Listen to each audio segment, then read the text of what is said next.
Hi guys, ඉතින් කොහොමද? ඔයාලා හොඳින් ඉන්නවද? ඔන්න ඉතින් අද මම විශේෂ දෙයක් කිව්වා. මොනවද දන්නවද? ඔයාලට පේනවා ඇති.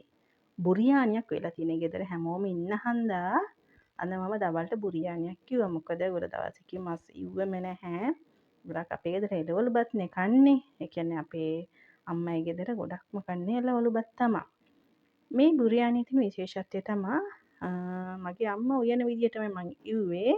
ගොඩක් අය බුරියානියක් උයනවා කියන්නේ වියදම් වැඩි. හැබැයි මේකට මේ මස් වලට විතරයි ලොකු වියදමක් ගියේ. අනිත් කිසිම දෙයකට ලොකු වියදමක් ගියේම නැහැ. හොඳ හාල් ජාතියක් ඉතින් අරගන්න ඕනේනේ. නාඩු හාල් වලින් ඉතින් බුරියානි උයන්නේ නැහනේ. ඉතින් අනිවාර්යයෙන් මේ බුරියානි උයන හැටි මම ඔයාලට කියලා දෙනවමයි.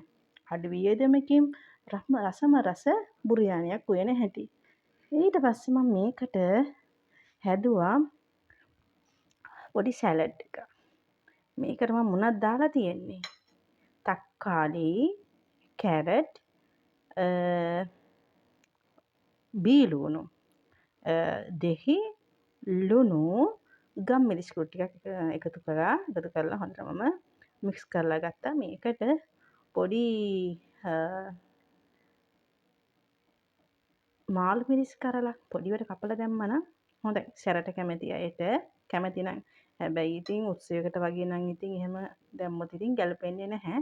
හැබැයි ගෙදරකට අමුත් එක්ක ආවොත් මේ විදිහටම ඔයාලට රෙඩි කරලා දෙන්න පුළුවන්.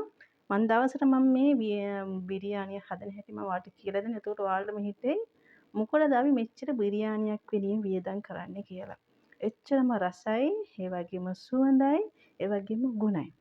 එහෙනම් අපි කතා කරලා ඇති රස බලමුද? ගයිස් ඔන්න මම රෙඩි ඈ. ඔයාලත් මොකද කරන්නේ? දවල් කෑම කන ගමන්ද?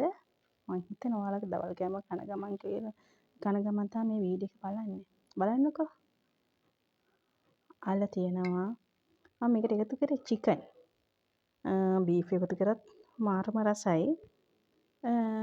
චිකන් පොඩියට කපලා දාන්නත් පුළුවන් නැත්නම් ලොකු කෑලි වලට පුළුවන්. මොකද බ්‍රොයිලර් චිකන් හන්දා පොඩිවටම කැපුවොත්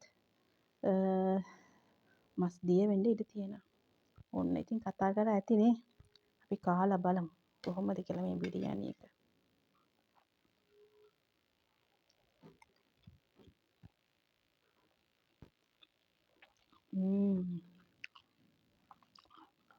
සැලඩ් එක නැතුවම ආය හසටම තියෙනවා. ඔන්න මං ඉව හන්දා කිව්වේ නෑ. ඇත්තම කියන්නේ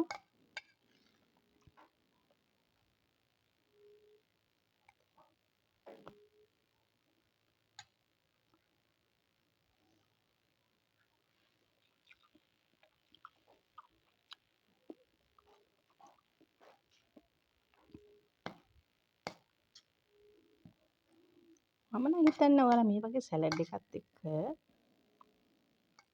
බුරියානි කාලා ඇති කියලා. මට නිකන් හිතුණා. මොකටද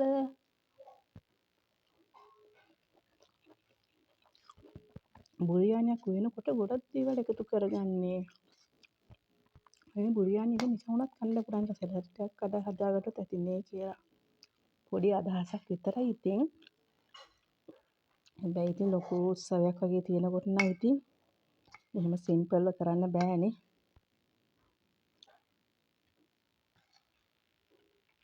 හැබැයි ගෙදරට කවුරු හරි ආවොත් නම් ප්‍රශ්නයක් නෑ. මේක බය නැතුව දෙන්න පුළුවන්.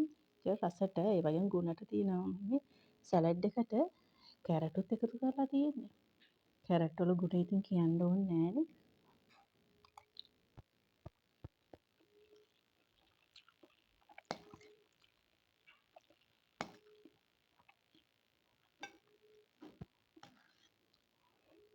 ගොඩක් අය මේ බුරියානි එකේ තියෙන අල වලට කැමති නෑ. ඒත් මම නම් හරිම කැමතියි.